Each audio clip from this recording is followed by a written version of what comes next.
चीन ने हिंदुस्तान के शस्त्रहीन सैनिकों की हत्या करके एक बहुत बड़ा अपराध किया है। मैं पूछना चाहता हूँ, इन वीरों को बिना हथियार खतरे की ओर किसने भेजा और क्यों भेजा? कौन जिम्मेदार है? Friends, there have been a lot of questions on the media, especially by Mr. Rahul Gandhi, as to why our soldiers were sent on the line of control in front of the enemy without weapons. And this has led to a lot of rumor mongering, especially on social media, and you know how it is. So here I am to explain to you a brief history of why this happened.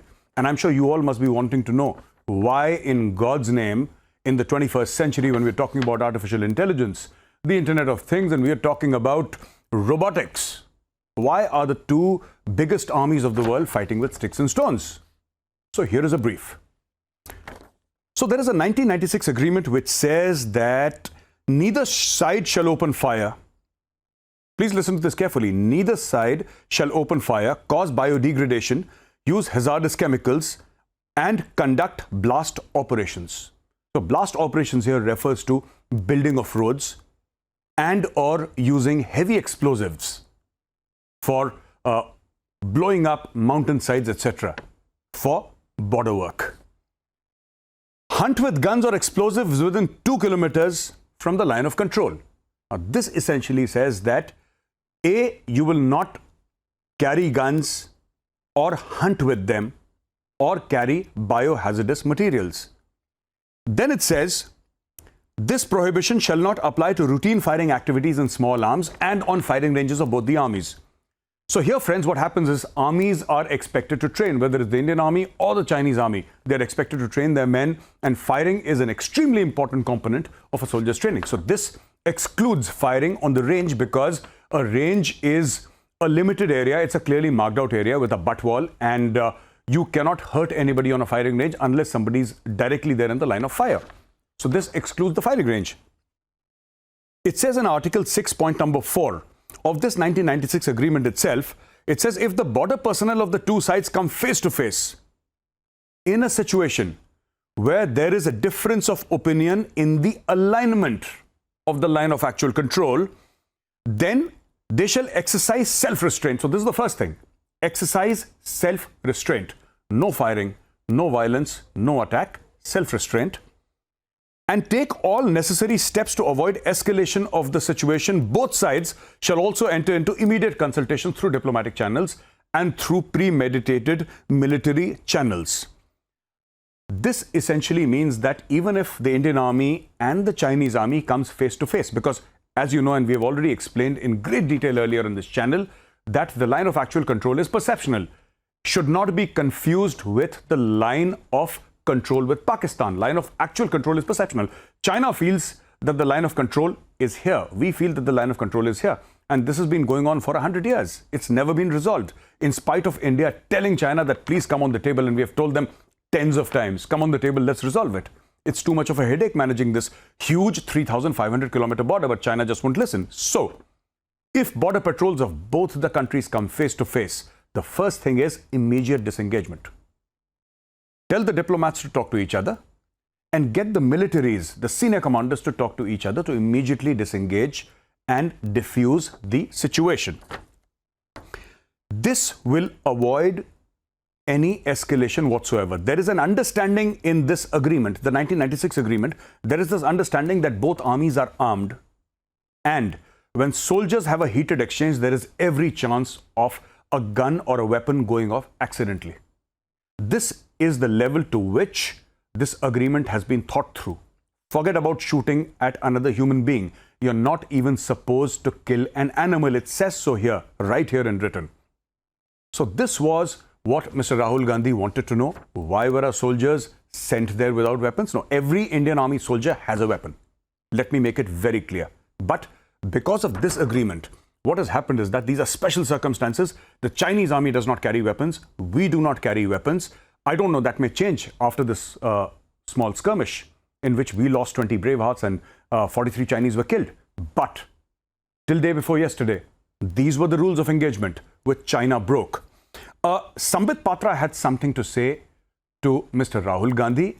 I'm going to show you a small video by Sambit, and then I'll come back and then I'll explain to you this 2005 agreement. Very interesting. Stay with me. Watch this small video.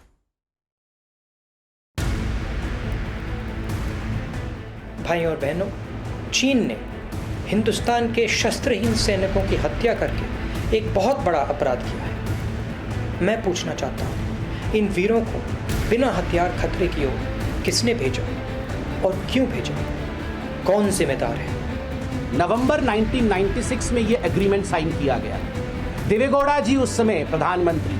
1996 का agreement. Neither side shall open fire, cause biodegradation, use hazardous chemicals, conduct blast operations, or hurt with guns or explosives within 2 kilometers from the line of actual control.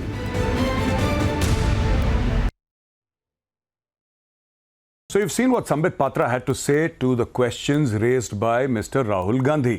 Now, there is another 2005 agreement, and Article 9 of this 2005 agreement says that pending an ultimate settlement of the boundary question, which means that there is an understanding that there is a boundary question, pending the ultimate settlement, the final settlement of the boundary questions, two sides should strictly respect and observe the line of actual control and work towards maintaining peace and tranquility in the border areas. The India-China Joint Working Group and the India-China Diplomatic and Military Expert Group shall continue their work under the agreements of September 7, 1993. So there's another agreement, 1993, and 29 November 1996, which we briefed you about earlier, including the clarification and the implementation of confidence-building measures. Now, ladies and gentlemen, you see that there are 3 certain agreements which have been listed here, and in these agreements, it is very clear that while we had weapons, we were supposed to sort of leave them behind. What Indian Army did was they kept the faith. What the Indian Army did was a soldier's honoring of an agreement. That is what exactly the Indian Army did. Now, the Chinese Army discarded all these agreements. They were signatories to this agreement. The Chinese government and the Indian agreement, the Chinese government and the Indian government, beg your pardon, and the Chinese Army and the Indian Army. We signed this agreement with the Chinese. We kept our end of the bargain. The Chinese betrayed us. They stabbed us in the back, which is why we have 20 martyrs today. This is backstabbing by the Chinese.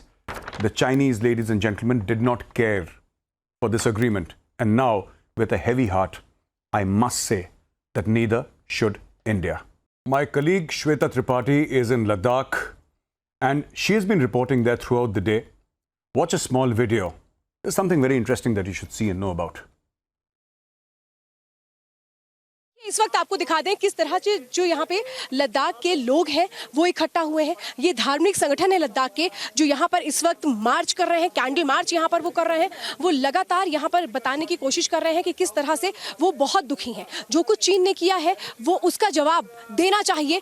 वो ये चाहते हैं कि इस बार एक बार में ही वो solution होना चाहिए, कि जो विवाद है वो बिल्कुल खत्म ही हो जाए। और ये देखिए जितने भी लोग हैं यहाँ पर इस बात की गवाही वो दे रहे हैं कि ये वो लद्दाख है जो शांति प्रिय है, ये वो लद्दाख है जो हमेशा अमन शांति चाहता है। लेकिन जिस तरह की कोशिशें हुई उसके बाद ये लोग किस तरह से दुखी हैं, श्रद्धांजलि दे रहे हैं हमारे शहीदों को और ये कह रहे हैं कि इनकी शहादत का बदला लिया जाए, उस सर्वोच्च बलिदान का बदला लिया जाए, चीन को जवाब दिया जाए। ये देख रहे हैं कि बड़ी संख्या में जो लोग हैं यहाँ पर इकट्ठा हुए हैं कैंडल मार्च करने के लिए, जो बता रहे हैं कि आखिर एक लद्दाखी कितना दुखी है। वो ये चाहते हैं कि जो चीन है जो हर बार कोशिश करता रहा, जो चालबाजी दिखाता रहा, अब उसका अंत होना चाहिए। क्योंकि वो चीन जो ये समझता था कि वो कुछ भी करेगा और उसको छोड़ दिया जाएगा, ऐसा बिल्कुल भी नहीं होगा। और इस बार हम देख रहे हैं कि जो एक कोशिश है यहाँ पर लोगों की वो यही है कि वो अपनी आवाज पहुंचाएं कि वो बहुत दुखी हैं और कम से कम अब चीन को मुंह तोड़ जवाब देना चाहिए। वो ये कहते हैं आर या पार का वक्त है। तो ये वो आवाज है जो लद्दाखी उठा रहे हैं, ये वो आवाज है जो शहादत को नमन कर रही है, ये वो आवाज है जो कह रही है कि चीन से बदला लेना चाहिए, चीन को जवाब दिया जाना चाहिए। और ये वो लोग हैं जो इस वक्त श्रद्धांजलि दे रहे हैं वीर सपूतों को, जिन्होंने मां भारती की रक्षा करने के लिए अपनी जानों की भी आहुति दे दी। ये लोग हैं जो कह रहे हैं कि ये वो धरती है जो अमन शांति को चाहती है और इसीलिए अब एक स्थायी समाधान होना चाहिए। हर बार बार का ये जो विवाद है, हर बार चीन की जो चाल है, अब इसको मुंह तोड़ जवाब मिलना चाहिए। तो यहाँ जो लोग हैं वो आज कैंडल मार्च कर रहे थे, जो धार्मिक संगठन है उन्होंने यहाँ पर कैंडल मार्च किया है और वो लगातार ये कह रहे हैं कि अब बहुत हुआ, अब हम बर्दाश्त नहीं करेंगे, अब हमें वो जवाब चाहिए जो ये बताए चीन को कि भारत कितना मजबूत है, भारत अपनी संप्रभुता और अखंडता के प्रति किस तरह से लगातार प्रतिबद्ध है। The braveheart who led India in stopping the Chinese in their tracks and confronting them at the Galwan Valley.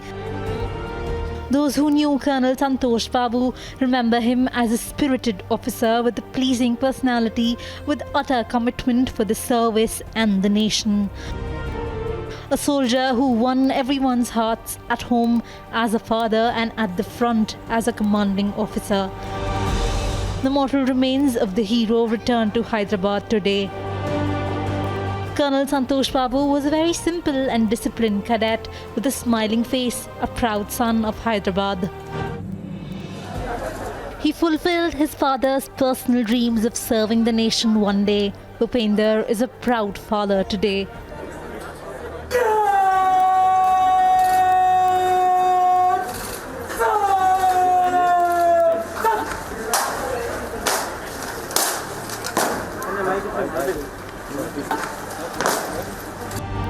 As this child salutes his father one last time, as this family bids goodbye to one of India's bravest, with his exceptional leadership and courage, Colonel Santosh Babu sacrificed his life for the motherland.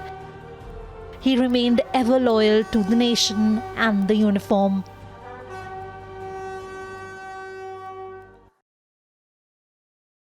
So, ladies and gentlemen, you saw what it takes to defend the line of actual control, the international border, and the actual ground position line. These are the 4 borders that India has. It takes a lot to defend India's borders. We achieved freedom on 15th of August 1947, but freedom is not free. And if you go to the National War Memorial in Delhi, you will see thousands upon thousands upon thousands of soldiers, both officers and men, who've laid down their lives just so that you and I can remain free. Thank you for joining me. We're headed for a short break. Don't go away. Stay with us.